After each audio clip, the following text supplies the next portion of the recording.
Aside from the surprise of the monster, what's the feeling for you after this fight? Indescribable, man. It just made me think, because I was just asked a question on the way over here, what it was like to get a W in Nassau Coliseum. Obviously, she was saying that you came here as an Islander fan when you were a little kid, and I used to wait outside for the athletes, for the Islanders' autographs, and my whole life, my godmother, one of my mom's best friends, had got me a gift where it was fabricated, it was fake, but it had the whole Nassau Coliseum with the crowd going crazy, and on the Jumbotron it says, "The Islanders welcome Chris Weidman." It was fake, but it was in my room since I was a little kid, and obviously to be here tonight, I think my name was probably on the Jumbotron a couple times. This is a surreal feeling, a moment I could have never imagined. So this is an indescribable moment. This feels like I won a championship. Coming off of some losses, I had to bite my lip, bite my tongue. I didn't want my words doing the talking. I wanted to come out here and prove myself, do what all my coaches believed I could do, and to come out here and do it is what I needed to do. During the fight, you had almost 12,000 people screaming, "Let's go, Weidman." Did I? During the fight, do you hear that? Obviously you're focused on something else, but. I think the experience of fighting in New York now a couple times really helped me. The other fights, I really wanted to take in the moment and enjoy it as I was doing my walkout and suck the energy from the crowd. This time I was like, as much as I love my Long Islanders, I got to walk to the octagon, I got to do my job, and then afterwards I'm going to pour my heart out to you guys because I love them so much. But on my way out there, I wasn't slapping hands. I was focused. I was going to stay relaxed and composed. And afterwards, I was going to be celebrating, and that's what happened. Yeah, that was probably the most excited I think any of us has really ever seen you after a fight, even after you won the title. I mean, you were probably... Bro, I did it in Nassau Coliseum. I grew up 5 minutes down the road. I passed this stadium every single day of my life. My gym is 2 minutes down the road. I went to Hofstra University. I went to Nassau Community College. I literally saw kids I went to elementary school with on the way to the octagon, and I freaking gave them all my heart on the way out. It was incredible. One of the kids, Randy Santana, I got to give him a shout out. He was a freaking stud street dude from Baldwin, and we were forced to fight multiple times when we were young kids. And out of nowhere, I haven't seen him in years, all of a sudden, he was the first dude to give me a headache from fighting. We pounded each other out, and I'm like, man, this sucks. This was like when I was in 5th and 6th grade. And all of a sudden, as I'm walking out, I see him going nuts for me. I'm like, oh, get over here, man. It was amazing.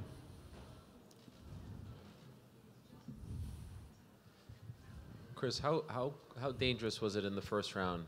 He thinks that if he had 30 more seconds, he would have finished you. No. I'm pretty sure I got right back up. He hit me with a shot. My legs gave out for a second, but I was composed. I was not being finished here tonight. That was not going to happen. That wasn't in the cards. I was ready to get punched in the face all night long.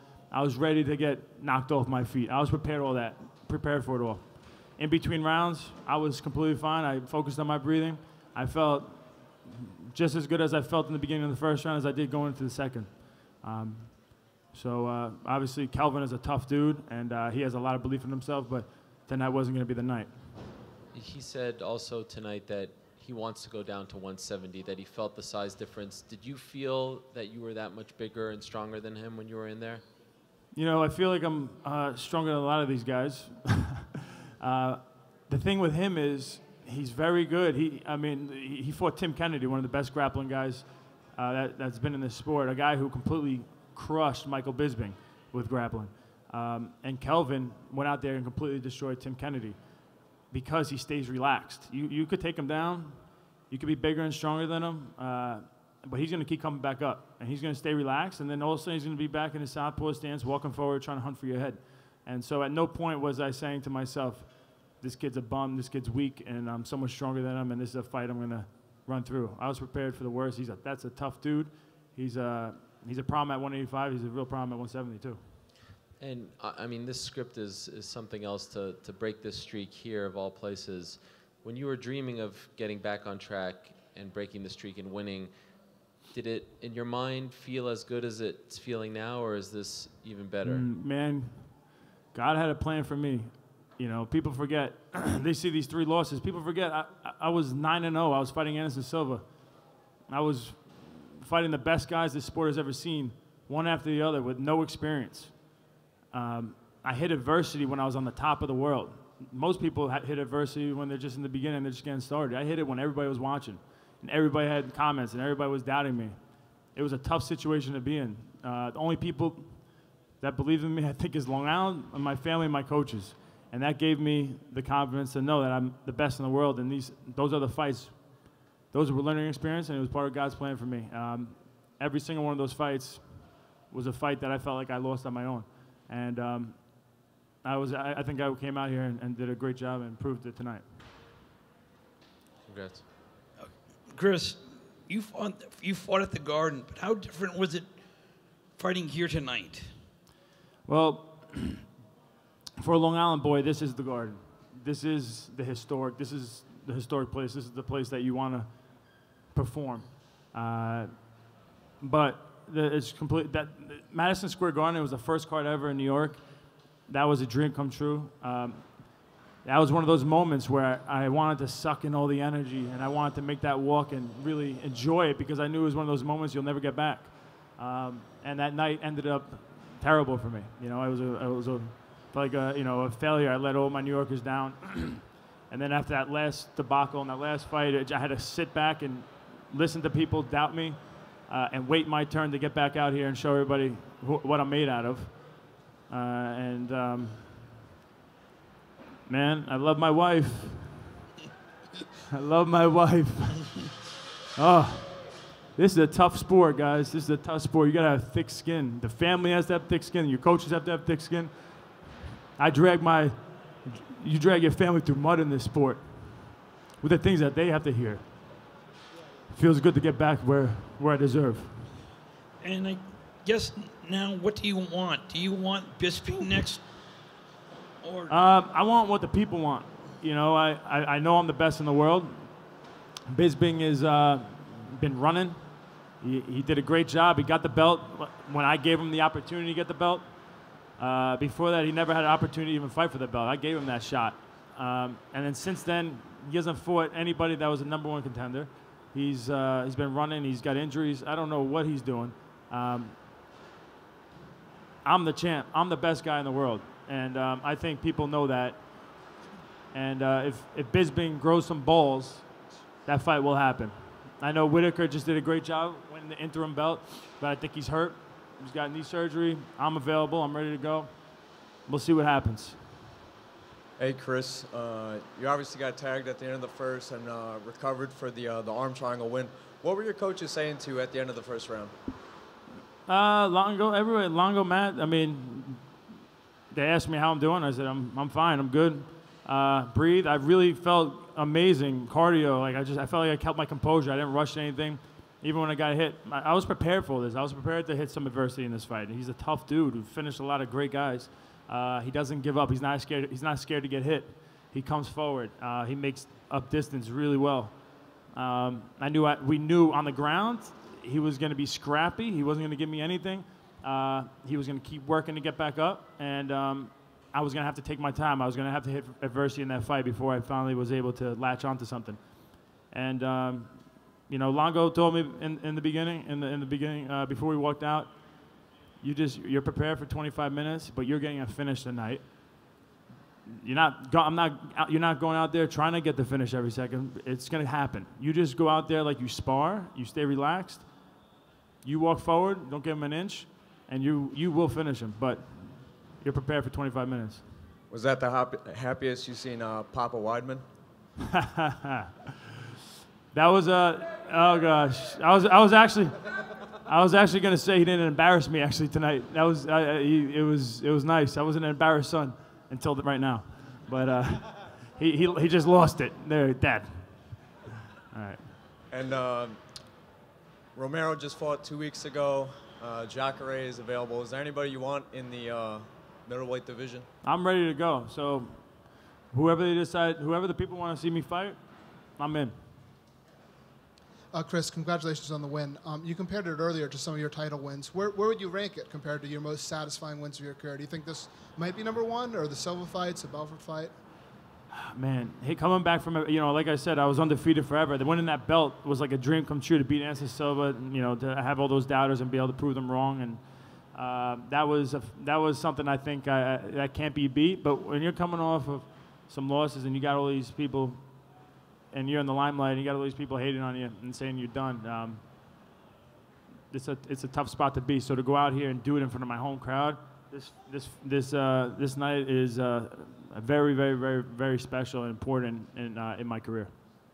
And you just alluded to right now, proving the doubters wrong. It was sort of an interesting contrast to me. Like, you're getting so much love in the arena, but a lot of the things you talked about is a lot of the doubt. Is that something that you think has always motivated you to some degree, or has that been the last few years in specific after those losses that it sort of really aided you, the fact that people are doubting you? No, it's always been something I dealt with.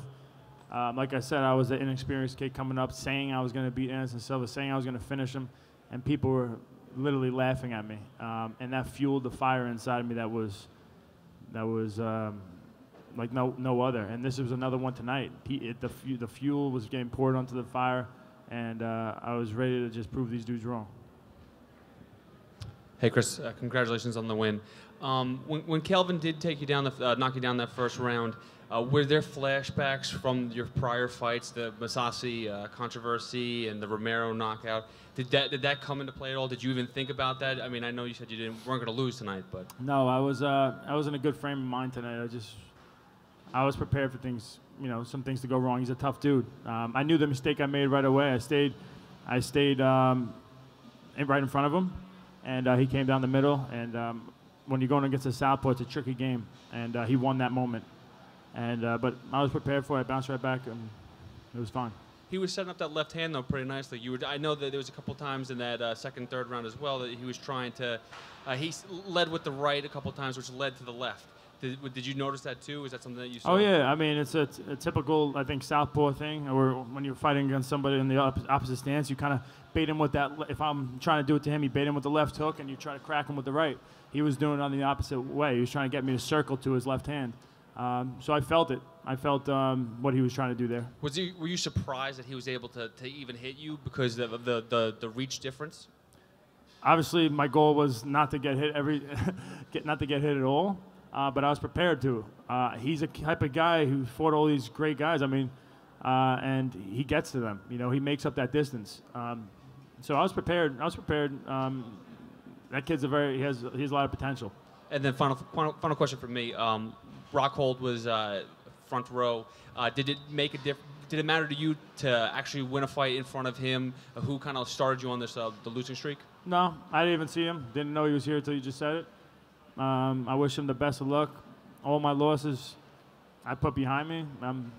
If I get him back, I get him back. If not, that's fine. Thanks. Just curious, Chris, what do you think it will be like tomorrow when you tell your kids what happened here tonight? I love you, Ariel. That's why you're number one. You and LaMonica, my number ones. But it can only be one. We can't. No. You guys, right. It's polygamy over here. All right. Wow. But LaMonica, he's a true New Yorker. You're Canada, bro. Right. You go back and forth too. Are you Canadian or you're a New Yorker? Which one is it? Just answer the question. New York Knicks or the Montreal Canucks? I don't know. But that's going to be an awesome moment. I can't wait. I really can't wait to be able to tell my kids that I won. I'm very excited about that. I was trying to get you to say I'm more. tearing up a little bit, but I'm done talking. All right.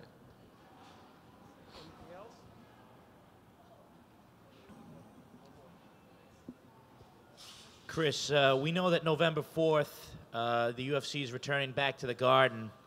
Is that a date that you're going to be interested in to try to get redemption at MSG? That does make sense.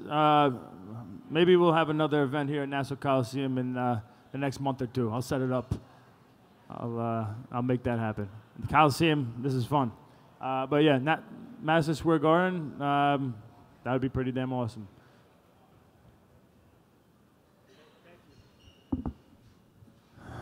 Is that it, guys?